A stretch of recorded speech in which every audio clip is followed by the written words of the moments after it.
Thanks everyone for coming to our third webinar of the Marketing and Sales series.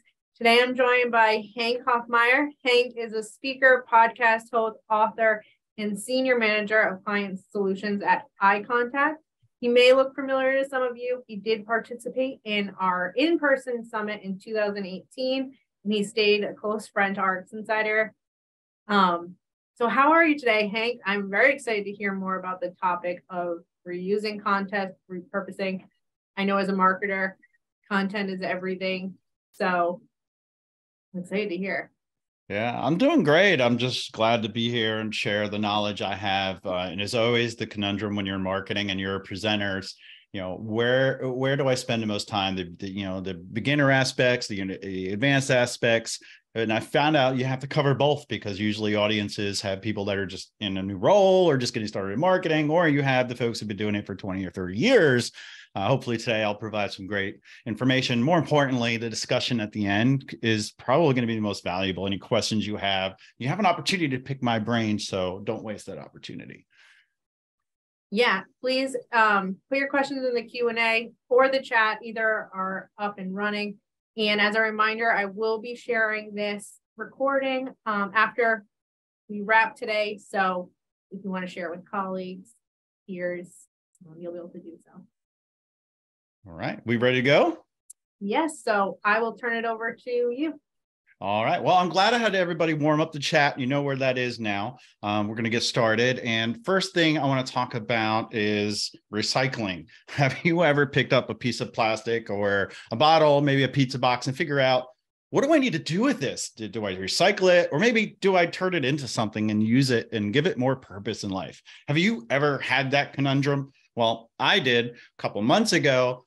My wife had an empty milk jug and she said, I want to use this for my garden. I want to use it to plant some seeds in, do some other things and repurpose it. And my son said, no, give it to me. My job is to take the recycling out and put it into the recycling bin because I get money for that. He, gets a little bit of money every week for his household chores. And he wanted to make sure he was going to get that money from the recycled product, the empty milk jug. And it's just interesting that sometimes you could take something and repurpose it, or you can recycle it and make it into something brand new. But that was a tough decision. Do I give it to my son or do I make my wife happy? And what is easy to do is not always easy to do. That's one of my favorite quotes lately.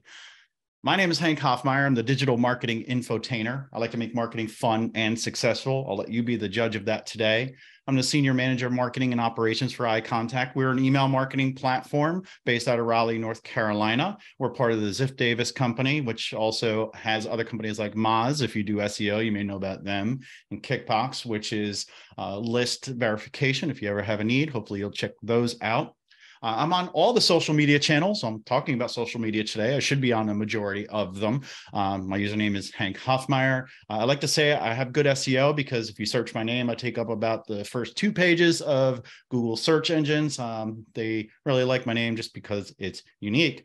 The only question or the only statement I want to make about LinkedIn is if you're going to connect with me today, just make sure you state that you heard me here, because I have this hard, fast rule of not connecting with people that do not customize their invite.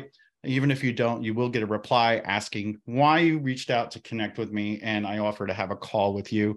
But if you want to skip those formalities, just go ahead and drop a custom note that you saw me today and you want to connect with me, and that's great and wonderful. All right. So don't let your mind get the best of you. You probably thought, maybe, hey, Hank's going to talk about R&R. Maybe he's going to talk about rest and relaxation, and then all the content will be made automatically for us, right? Because, we'd all rather be on a Caribbean vacation, sitting on a beach and drinking some cool drinks, maybe a Mai Tai or something. And, but right now with what we're doing with work, this is what we're doing, right? We're all sitting in front of a screen right now. And that's pretty much probably what you do all day long while you're working, is you're on Zoom or you're staring at your computer screen, probably from home or maybe working from the office most of the days of the week. Go ahead and let me know if you're working from home, if you work in the office, or if you do a hybrid. I'd love to know, because I'm just interested in all that stuff, because I've been going in about maybe 2 to 3 times a month in my office, and I have the flexibility and autonomy to go in whenever I want to. And I hope you do as well. I love to be out and about. I'd rather be in a coffee shop where there's a bunch of noises in the background and I can just put my headphones on and just create some content, put content out there in the world. I've been doing content for about 30 years, and I've been doing sales and marketing, and I just love doing that. And I also love, seeing what's going on around me. I love people watching and watching what people do, maybe making coffee or something. I see a lot of people are remote. Someone's in the office today, 50-50 hybrid. That's great. But no matter where you are and you're here today, you probably create content, probably for social media. It could be for a blog, could be for your website, whatever it is. Let's talk about that today. Let's talk about optimizing your day and getting the most out of it. When I was growing up, this is how I connected to the internet. It was through a modem. And actually, this is probably a little bit newer than what was called a dial-up modem. Some of you on this call may actually know what a dial-up modem is, because it made a really awful sound when you connected to the internet. If we were in person, I would ask you to mimic that sound, and you would sound really strange and funny, and everyone would laugh. And if you don't know what I'm talking about, go ahead and Google that and listen to a video of how early modems, called dial-up modems, used to connect to the internet. I used to read newspapers. I used to actually get ink stains on my hands. And back then, content wasn't as popular as it is now. It's popular, but it was because it was in the news. It was because it was printed and it was fully researched. Now, people are writing blog posts and they're not even checking their grammar, and they're just putting stuff out there just because people want content so much, and marketers want eyeballs on their content to get conversions. Again, R&R is not rest and relaxation. If you're a marketer, R&R is recycle and repurpose. Again, what is easy to do is also not easy to do, but I would say we can make it as easy as possible. Let's talk about repurposing your content first. And for some, there it goes. All right, my slides went a little crazy there. All right, let's talk about repurpose. Boyd Parker, use it up, wear it out, make it do or do without. Love that one. And this is Ian Salthammer. Sorry about the mistake there. Actually, I thought I changed that on this one. Let's use up whatever we have now. Stop making more of it. Take what we gather and make, whether it's car parts, computer cases, anything we use, including marketing content. One thing that I keep hearing is you need to create unique content for every channel. If you make something for LinkedIn, it needs to be different for TikTok. It needs to be different for YouTube. I don't know about you, but I don't have a huge staff of people that are doing content for me or editing content. It's hard for me to create specific content for each channel. I went to a conference where there's a gentleman from ESPN, and he talked about doing that, creating specific content that was relevant for each channel. Sure, they had 30 to 50 people on their team. I have maybe 2 or 3 on my team for iContact, and for my personal brand, it's just me. It's okay to recycle and repurpose your content if you do it right. So don't believe the hype. Just make sure you're getting content out there where your audience is. I don't think I've ever gotten a nasty gram from someone saying, "Hey, Hank, I saw your tweet, and you know what? A couple hours later, I saw it on Facebook too. I really don't like that." That never really happened to me. I doubt it's really ever happened to you. People are not going to shame you for sharing similar content on different channels. The most important piece of content you can use is video. Let's talk about video. You got mail, Richard. Yep. Actually, I did use AOL for a long time. I still have an AOL email address because why? I'm a marketer.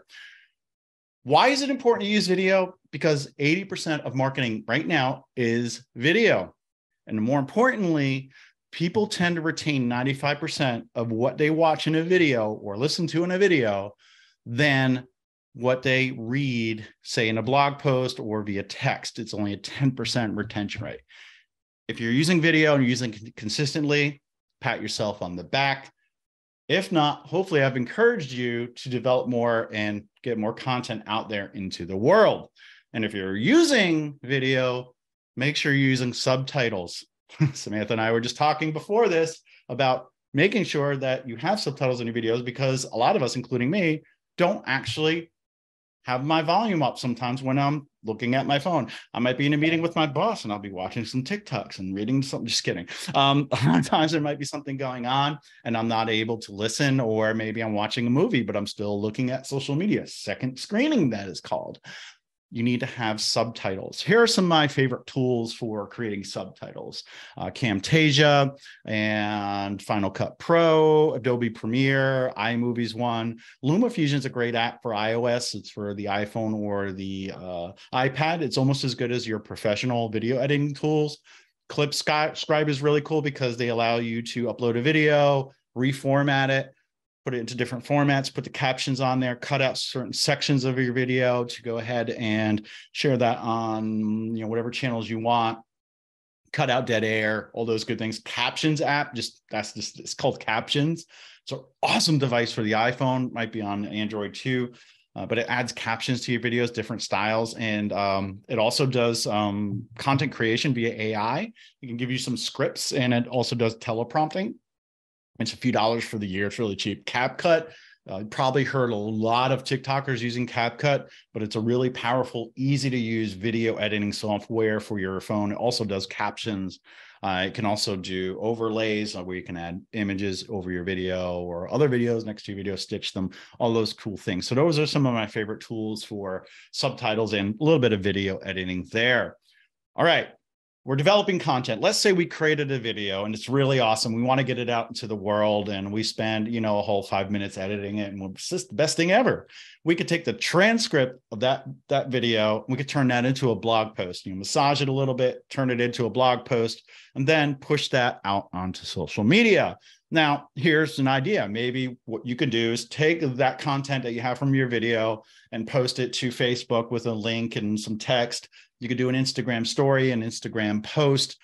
You can also put it on Pinterest as a quote block with an image, Twitter, link to something, add some text. Snapchat. I don't know if anybody's using Snapchat. I kind of stepped away from Snapchat just because, I don't know, it's just not for me. I don't like how it dies after 24 hours, and I never really got a lot of traction there. But TikTok, I love that. It's my new home right now, my second home. Love TikTok.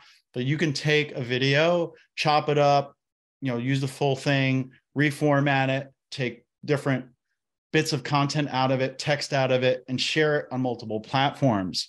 Then maybe you have a blog post. So you could take the blog post and turn that into a video, take quotes from the video, and then turn those into social posts. Kind of the same thing. You're getting what I'm talking about here. And maybe I've missed some different ideas, for you to post, or different channels. That's fine. Like LinkedIn, same thing.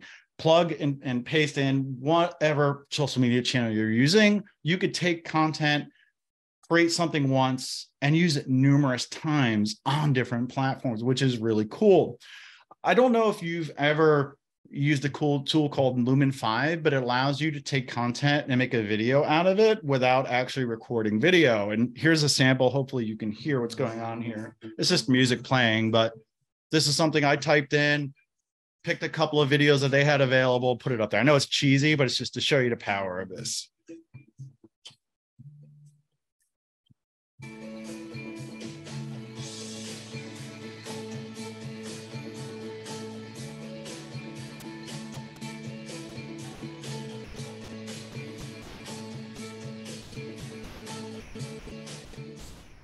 That took me about 5 minutes to make. It was really easy. It's a really cool tool, Lumen 5.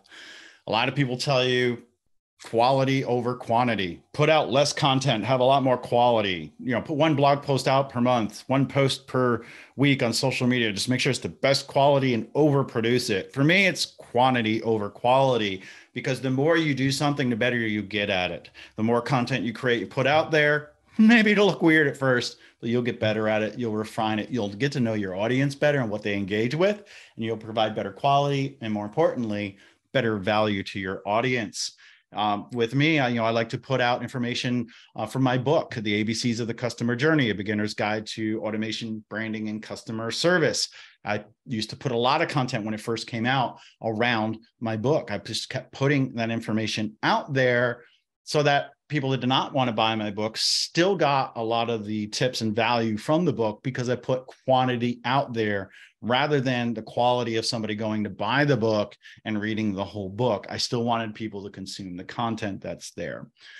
Don't forget to share your content through email marketing as well. I did not have that on the previous slides, but email marketing is still a classic that is always in rotation. It's 40% more effective than any other marketing channel, pay-per-click, print media, SEM, whatever you want to do. It's a lot cheaper than that. 61% of American workers say email marketing is important to doing their job, meaning they're in their inbox almost all day long.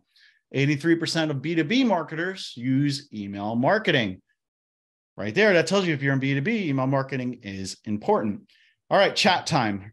How many of you check your email first thing in the morning when you roll over? Do you roll over, grab your phone from the nightstand and check your email? Yes or no? Go ahead in the chat and let me know if you check your email. I don't have a slide for this one, but I love this one. Connor, I appreciate you not checking your email. Got a couple no's. You know what's funny? It's before the pandemic, it was almost all yeses. And during and after the pandemic, I've gotten a lot more no's. People's lives have changed. But did you know that 80% of people check their email within 15 minutes of waking up? It's kind of a sad statistic, but it goes to show you that email is still very important and very powerful. Take your blog content, share it out through email marketing. Take your social media content, put that into your emails and share that out. Maybe it's your latest tweets or your latest Instagram post. At iContact, we just launched a new feature called Social Blocks, where you can take a block in our drag and drop editor, put it in and check which or choose which post you want to put into your email, and it shows it. And you have options to show the engagement, the date, turn that on or off. But it's a really cool to meld social media and email marketing together. So everything we're talking about today, make sure you're using the right channels, but email marketing is really important for your marketing mix.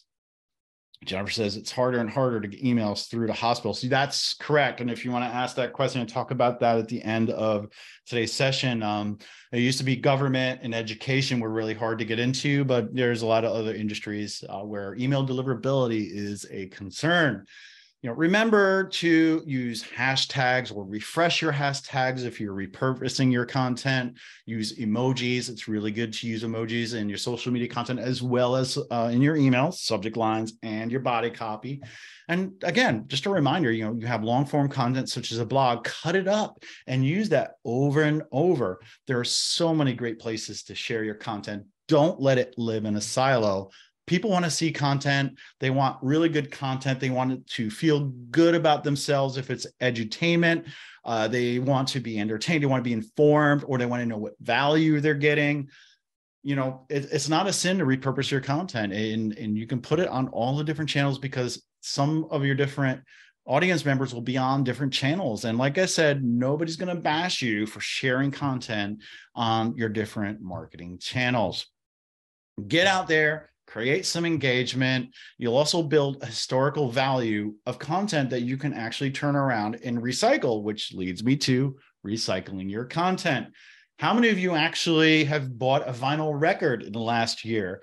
From what I understand, record stores are making a comeback. People want the nostalgia of having something that they can physically hold and put onto a record player and play something. Do any of you actually buy and listen to vinyl records? I'm thinking about buying a record player, but haven't got around to that yet. And I don't know where I'd put it right now, but it'd be cool to do that. So Richard said, yes, that's cool. Ashley, no, understandable, but you never know. There might be a day where you want to listen to vinyl records, or maybe break out a VHS tape and watch a movie. I don't know if anybody would want to do that, but let's talk about giving your content a remix, right? By remixing your content, you're going to save time and money, and you'll have a better ROI. Making more money on your content, making your company more money, more conversions, whatever that is. So recycle your content, basically find old content and give it new life. Use what's called evergreen content, or when you're creating new content, think how you can make it evergreen. In other words, can I make this content now and have it be relevant next year, next month, 2 years from now, or can I change 20% of it and make it more relevant? I recently did that with a few blog posts where I dug them out of the crates, as DJs would say, that used to spin vinyl, And I was able to maybe change about 10 to 20% of those blog posts and reuse those again. Don't be afraid to use the hashtag Throwback Thursday if you simply just want to take a picture from 2 years ago and post it now. Maybe it's an old team photo. Maybe it's an old product and say, remember when we launched this, hashtag Throwback Thursday. No matter what you're doing, you have to plan your content effectively. When you're storing your content, whether it's video, documents, make sure you're using folders. Maybe you want to organize by year, then by month, or by content type, blog, video, whatever that is, so that you could find that later. Maybe if you're using a certain type of platform, you can tag it so that you can easily find that. I use Asana for a lot of what I do with my team, and it helps us organize things, and it's easily searchable, and I do have tags, which is really cool. Make sure that you're tagging things, inspirational quotes, if that's something you do, videos, like I mentioned, or it could be long form, short form, whatever it is. Just make sure you use the right platforms and the right procedures to store your content so you can easily recycle it later. Hop on trends. Maybe something that was trending a couple of years ago is coming back. Maybe you can work with influencers or micro influencers to recycle your content or get it out to their followers. Newsjack and promote your content by adding in your thoughts to other people's posts. Just don't get crazy and ask people to convert right there in the comments section. Ride trends and comment. Spend 10 minutes a day maybe going into Instagram and using the Explore feature and searching something related to your business, and just start engaging with people. Don't ask for a sale. Don't ask for a follow-up. Just start engaging. People will be inquisitive, and maybe they'll come back to your profile and follow you. Don't forget to start adding your questions to the Q&A section or here in the chat. We'll get to those shortly. So I want to make sure you don't forget. But remember, recycling is not only for household items. It also works for social media content, blog content, and email marketing. But I told you a lot about what you can do, but I really didn't tell you how to do it. And you probably hate me at this point. You say, this guy Hank's talking about all these things I need to do, but he's not telling me how to do some of this stuff. But, because I love you and you're here today and I was invited to come and give you some value, I want to make sure you know about some tools, or at least tools that I use, or tell you about some tools that I use, so that maybe you can ask questions around other tools that might be similar to what I mentioned. Alyssa says, are hashtags still useful? Yes. Maybe they're not useful to the human eye, but they are so powerful for the algorithms, especially TikTok and Instagram. You want to use what's called trending hashtags. Actually, one of the tools that I have coming up right here helps you look for those, but there's apps that do that, or just use relevant hashtags. One of the first ones is Canva. I love Canva. A lot of you probably know about Canva and or have an account with Canva. It's an easy way to go in and create professional looking graphics, animated GIFs, so that you can share those out on social media. I'm going to show you some examples in a few moments of some things I made with Canva that are pretty cool, I think. Loomly is a social media tool where you can, number one, go in and create and share posts. You can have numerous what's called calendars or brands. You can even set it up to have users. And if you have, say, maybe an intern and you don't want to give them publishing powers, you can have them submit for approval. You can comment. They do have the trending hashtags, what's called hashtag collections. So for me, maybe I have a collection for email marketing, and it has email marketing, small business marketing, business marketing, whatever types of hashtags I want in that little collection. And then in one click, I can put that into my copy. Really powerful. Loomly is really cool. LumaFusion, I mentioned, for the iPhone and the iPad. It's a video editing software. CapCut right now is actually my favorite. I haven't used LumaFusion in a hot minute. I've been using CapCut just because it's so easy to use on the iPhone and the iPad. Easy way to edit videos and even pictures too. Hootsuite and Buffer to share your social media too. Those are two other cool tools. Here are some things I made in Canva, quotes from me, or, my podcast. I've made my thumbnails for my podcast on there. And I've also tried to promote other people that I've connected with along the way. This is a speaker at an event that I met, Danielle Gray, and I really loved her content. So I made something and shared it out, and shared a quote from hers and via text. So that was made via Canva. There's an app called Wave that takes audio posts and kind of animates those and puts waveforms on them. Headliner does the same thing. You could put a picture in there and then have the audiogram and have it play. Maybe you have a podcast, or maybe you're just going to use your phone and use your voice recorder app to record your voice. You can put that out and have the waveform, which keeps people's eyes engaged. That's one thing I was talking about before we started the session is when you're creating video, you want to change perception on the video like every 3 seconds. If you're just sitting in front of a camera and doing a monologue, I mean, that's probably not the best thing, but if you want to do that or have to do that, use some inflection, number one, then maybe cut it when you have important parts and zoom in on it and then zoom back out right away. A lot of my TikToks have that. And I'm also using the captions, but changing up the perspective or the energy or what's going on in the video every 3 seconds is something that's been recommended lately. This one's called InShot. It's another video editing platform, which has some stickers and emojis that you could put in. This is Clipscribe. I mentioned that earlier. It's a really powerful captioning tool. It's probably more for like marketers and business than it is for personal. I really like using it just because you can add the banners at the top and bottom that you see. You can take a widescreen video and turn it into a vertical video pretty easily, or vice versa. It allows you to do a lot of different powerful things. You can put countdown timers on it so people know how much longer is in the video, just in case they say, well, hey, this is kind of interesting, but how long is it? They could see that either countdown timer or the bar that kind of goes back and forth. Then there's the captions app, which I mentioned. This is one of my favorite ones for captions right now. And what they do is also offer now, they just released it a couple of days ago, that the teleprompter and the AI where it creates scripts for you. Like I said, that one's well worth I think it was like $29 for the year. All right, so I want you to be a star when you're on video. So let's talk about some things that can help you with your content. Copy.ai and Jasper.ai. They're both tools that you can go in and say, I want to write a blog post about email marketing subject lines, and it'll create the content for you. I would say 75 to 90% of it's usually good right then and there.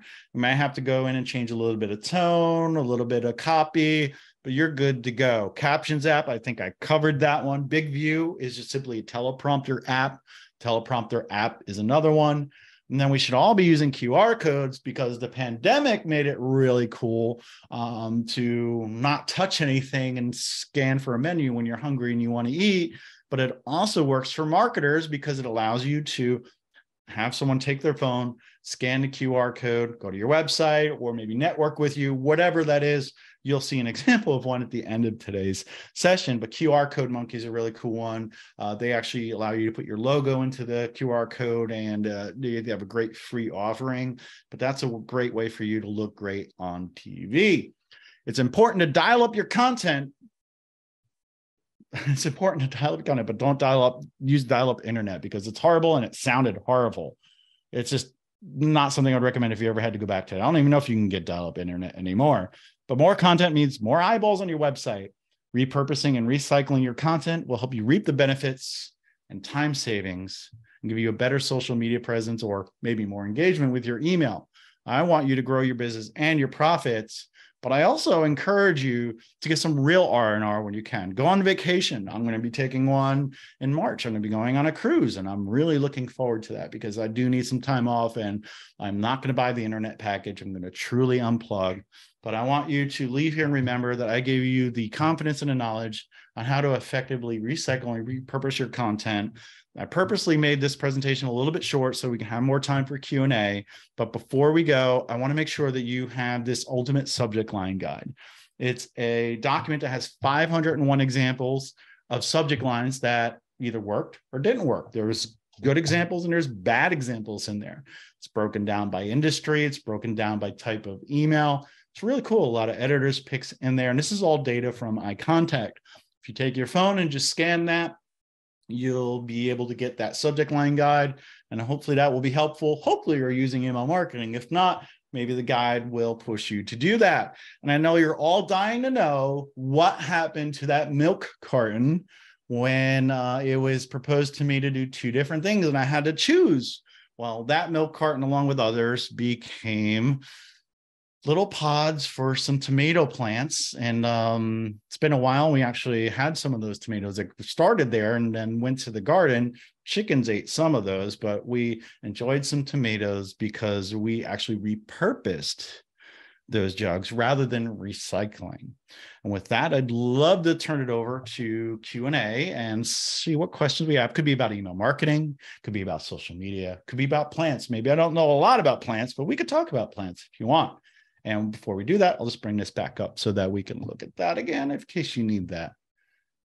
Thanks, Hank. So you guys want to get your questions in the Q&A, but I'll start it off.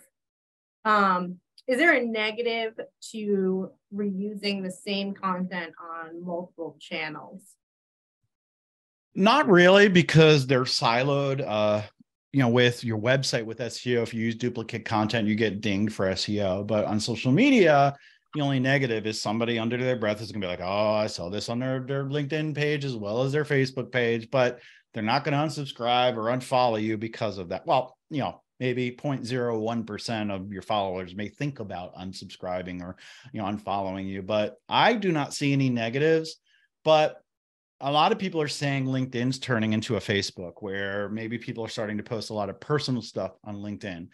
I think it just comes down to what is it related to business in a way, then it's okay.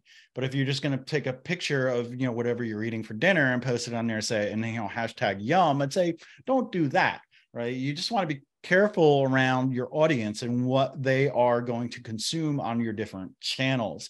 And, maybe your brand will dictate what you post and where you post it. Maybe your brand's just not ready to be on TikTok, because you do need to be highly engaging and energetic. Otherwise, you will not have favoritism with the algorithm. It will not give you that push to the For You page, which is what everybody wants, which is gold. Okay, Richard asked a question.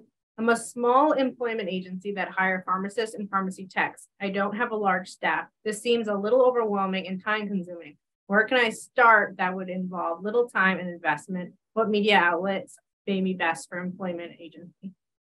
All right. I used to work in staffing. I used to work for Kelly Services, Fortune 500 staffing company, for 12 years before I started iContact 12 years ago. So I know a little bit about staffing, and now I know about marketing. I think, you want to put information out there that's of value of helping people find that next job, right? A good example I give before I go into the staffing part is I worked for the company that sold glasses, and this client just sent out emails around, frames and stuff that he wanted to promote. Pretty much it was a sales email every time he sent an email. His open rates kept going down and down and down. When I told him we need to start being informational and providing value by putting maybe tips and tricks on how to clean and repair your glasses, how to improve your vision organically, his open rate started shooting way back up. You want to build, what do you want to call it, a relationship with your audience. I don't know if anybody's ever heard the term KLT, know, like, and trust. Get people to know, like, and trust you. So Richard, for you, it could be just using voice to text to create some of your content, or maybe if some of the AI tools will work for you, you could type something in, it'll give you some content to start with. So in other words, instead of spending 10, 15 minutes typing something out, you type one sentence in and you get 4 paragraphs from the AI platform that you can tweak and make your own. Or as I opened up with using video, maybe get in front of the camera, and maybe you're not even going to use the actual video part of it. What you can do is use the audio, transcribe it, or you can use stock footage, or just use images while the audio is playing, which is your voice, or maybe pay somebody to do some videos for you or do some voiceovers. But that's a couple of good areas to look into in creating content, or maybe using somebody on Fiverr to create a blog post. You can hire people to write blog posts for like $250 to like $800, right? That's a lot of money. But you can go to Fiverr and maybe spend $10, $15, $20 to get a decent blog post. So if you're like a solopreneur, you're a one-man shop, use the tools that are out there to help you. Don't be afraid to do that. But the name of the game is to actually just keep creating content, because yes, a lot of times, there's the historical items. You want to have those. When people want to know, like, and trust you, they may go to your Facebook page and they will look at your historical items. But not everyone is always looking at what you have created. It's always what is in front of their face now and what's coming down the road. In other words, on TikTok, which you'll see a lot of these other algorithms starting to catch up, you watch one thing for a certain period of time, or you watch a couple of videos that are related, you're going to get more of that content. If I start watching Richard with what you're doing, maybe it's interviewing tips, resume tips, or whatever that is, and I watched a couple of your videos all the way through, they're going to serve me more of your videos. Therefore, if you create a video and then you wait 3 months to create another one, you're missing out on that opportunity. I hate to scare you to say you need to create more content, but yes, you do. But that's why this presentation was probably very powerful for you, because you should recycle and repurpose. Make sure you're creating evergreen content. Don't make something that's going to be time related. Like next week, I'm going to have a webinar, blah, blah, blah, blah, blah, blah, blah, as a recording, a video, put it out there, because you can't use that again because it's timed, it's dated. You want to create evergreen content, something that you can use and then store it so you can find it later. Using a tool like Loomly, you can go back and say, hey, that was a cool one. Let me go back and recycle that, and click copy and then reuse that again and put that out. 6 months from now, if you posted a quote, like I had the one quote that had the wrong author on it, right? They're not going to remember I posted that. Or maybe somebody who did, they'll just see it as a reminder. It'll reinforce what that quote was. It's okay to reuse stuff from the past. It really is. I mean, when a lot of us watch old movies again, and we sometimes like it better the second time around. Hopefully that answered that question. Any other questions? Yes. Brian said, do you use Asana for your team or tasks for yourself? Paid or free version, likes and dislikes? I use Asana. We used to have the paid version because we had a large team. We have a smaller team, and I use the free version right now. I forgot why it went down to free, but it did. Meets our needs right now. Really, what I want to be able to do is go in and say, we need to get this task done. We need a deadline. We need to categorize it. We need to put a priority on it, high, medium, or low. I want to have the subtasks, and I want to be able to assign it to the right people and give them their timelines. And then the most crucial part for me is having that file cabinet of whatever asset it was attached to, say, that social media campaign or whatever it was, that video, so I can go back and find it. Or even if it's a link to that document, if it was on, say, Google Drive. Now, here's a really cool pro tip that I have. A lot of times I have stuff in my inbox that I need to get back to, and it's related to an Asana task. And a lot of times I'll say, oh, here's this task. It's due tomorrow. There was an email about this. I have to go search for it. I actually copied the URL, and I'll say, this link is for Hank's email. And I link to that email. So if I'm in that task, I just click on it and it brings me right to that email in my inbox. Hopefully that was a pro tip for some of you. Jennifer asked, do you have ideas for repurposing paid media pieces like articles and blogs? Normal content tactics apply, or do something different? Paid media, articles and blogs. I'm not sure I'd know. Like, to me, those paid media to me is more display ads or keyword ads or text ads, whereas articles and blogs to me are more SEO, right? So maybe you can clarify that question while I'm talking here. But I definitely recycle articles and blogs all the time. I try to give that as much life as possible, reuse those as many times as possible. But when it comes to advertising, you do want to do a lot of testing. So you will need to create a lot of variety. Hopefully I'm answering this question correctly for you. But yeah, if you have display ads, a lot of times Google will start diminishing the returns on certain ones, and you want to refresh them. Google loves, and Bing too, they just love new types of content, even blogs, especially with ads. You need to keep things dynamic and fresh with those platforms.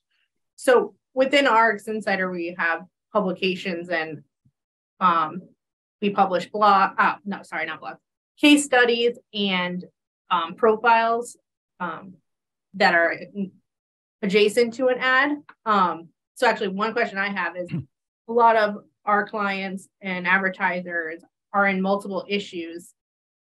Do you think it's okay to repurpose their content in multiple issues, or would you suggest switching things up, adding new? I would say, yes, it's the repurpose rather than a recycle. Recycle is using most of the content, where repurpose is you could take some of that content, right? So yeah, you can. I do that a lot of times with blogs too, because if I'm talking about effective subject lines and I wrote one for, let's say, spring, and now I'm writing one for, Black Friday, Cyber Monday, a lot of the best practices are still going to be the same. I can take that content and change it around a little bit and still reuse it. Same thing with now I understand what you're talking about here, but yeah, you can. You just don't want to be so redundant. It's almost like you're a broken record. Any other questions? I have another question. All right. For TikTok, I know that it's trending. Other speakers have, put high emphasis on it. What would you suggest if you don't think that your target audience is on TikTok? Is there still a way that you should be using it? They will be.